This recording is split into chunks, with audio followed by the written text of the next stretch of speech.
Okay, so continuing on with hyperbolas, in this example they want us to go ahead and graph the hyperbola, right? And they give us the equation of the hyperbola in standard form, which is right here, and they also tell us that the center is going to be at 0, 0, or the origin, okay? Now, we know that this is going to be a hyperbola just by looking at the equation because the sign gives it away, right? We have a negative here. Now, for example, if this was positive, right, well, this would now be an ellipse, okay? So again, the sign gives it away. This would be an ellipse. However, we made a negative. It is now a hyperbola. Now our next step is to determine, is it going to be a horizontal or a vertical hyperbola, right? And again, the sign is going to give that away. If I look here, I can see that I have a negative x, right? My y is positive, right? So whatever one is positive, that's the one you're going to use. So for example, my y is positive. So when you hear y, think vertical. It's going to be a vertical hyperbola, right? For example, if we switch this up, let's say this was negative and this was positive. Well, this would now be a horizontal hyperbola, okay? So again, the sign gives it away. So you're using the one that's positive. All right, so here we go. Again, my x is negative, my y is positive, so it's going to be a vertical hyperbola, meaning we're going to have something like this, okay? Now, we need to get ahead and identify the parts, okay, in this problem. So we need to figure out the vertices occurring on the transverse axis. In this case, since we're dealing with a vertical hyperbola, right, that will be on the y-axis. All right, we need to identify the co-vertices occurring on the conjugate axis. Again, in this case, since we're dealing with a vertical hyperbola, that will be on the x. All right, and then we need to go ahead and identify the focus or the foci. And we also have to identify the asymptotes. Remember, the asymptotes will occur here and here when we're talking about a vertical hyperbola. And that is simply a line that the curve approaches but does not actually touch. Okay, so let's go ahead and do this problem out. So we're going to go ahead and create a graph here. So we'll just do a quick graph so we can go ahead and graph this out. And why don't we just get right into this? Let's identify our parts here.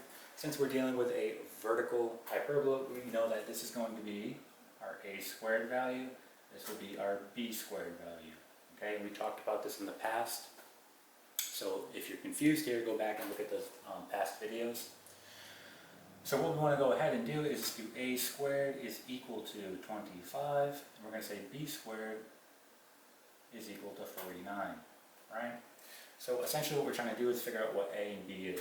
So all we're going to do here is take the square root on both sides. So when we do that, we'll get a is equal to plus or minus 5. When you do it here, we get b is equal to plus or minus 7, right? So my a is going to be my vertices occurring on the transverse axis. My b is going to be the co-vertices occurring on the conjugate axis. Okay, so let's go ahead and graph this out. So starting at our center, which is going to be the origin, we're going to go up 5. So 1, 2, 3, 4, 5, make a point, right? Again, we're graphing the vertices on the transverse axis right now.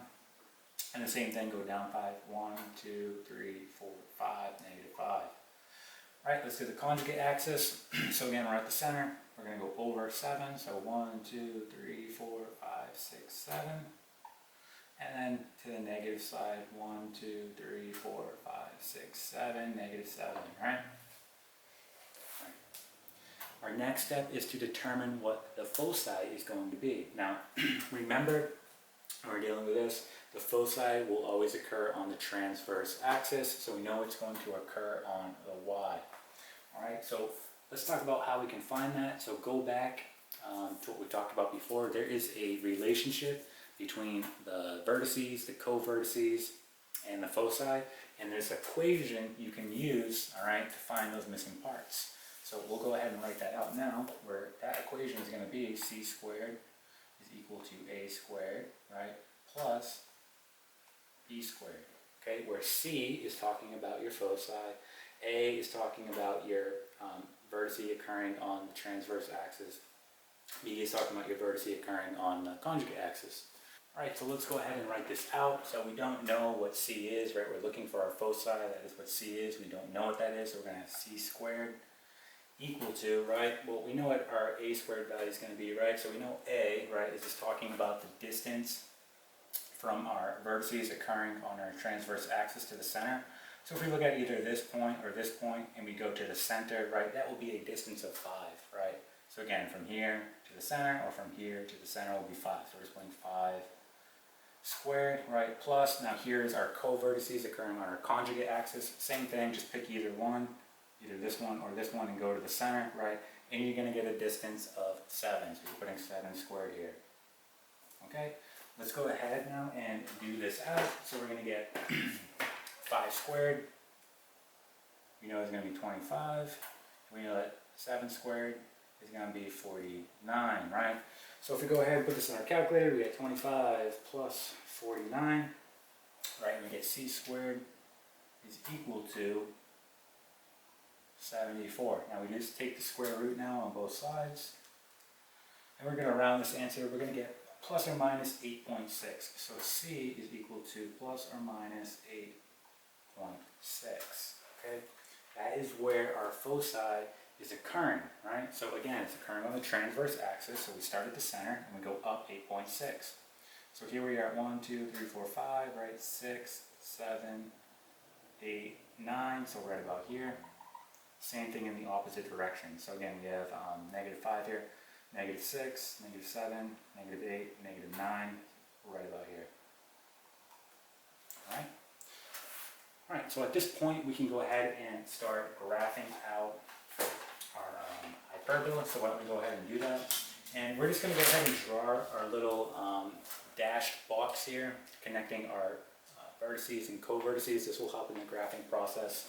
All right, so again, here are my vertices and here are my co-vertices. We're just going to draw a dashed box here. This, again, helps with the graphing process. Gives you more of an accurate representation. Right, so again, it does not have to be perfect. We're doing this by hand. Alright, so there it is. And let's go ahead and just draw in now our vertical hyperbola. So we have something like this.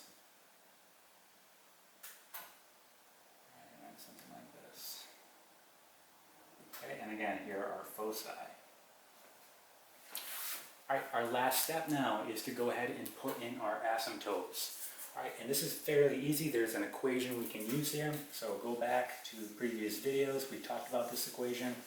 Alright, when you're dealing with a vertical hyperbola, you are going to use the following equation, alright, to go ahead and put in your asymptotes. And that's going to be the following here. We're going to have y equals, and we're going to have plus or minus a over b x, okay? That is the equation we're going to use to put in our asymptotes. So again, let's just go ahead and do that. So we're going to get y equals, all right, a here we know is going to be 5, so we're going to get plus or minus 5 all over. B is going to be 7, all right, and we just have x, okay? And this right here will be our equation for our asymptotes, all right? And you can just go ahead and put those in by hand. If you had a graphing calculator or graphing software that you're using on your computer, you can go ahead and put this in now, and you would see that it would put in those asymptotes for you. Just make sure you do plus and minus, all right, because you can have 2. So if we just put it in by hand, we're going to have the following, right? We're going to have something like this. And again, the asymptotes are lines that the curve approaches, but does not actually touch, right?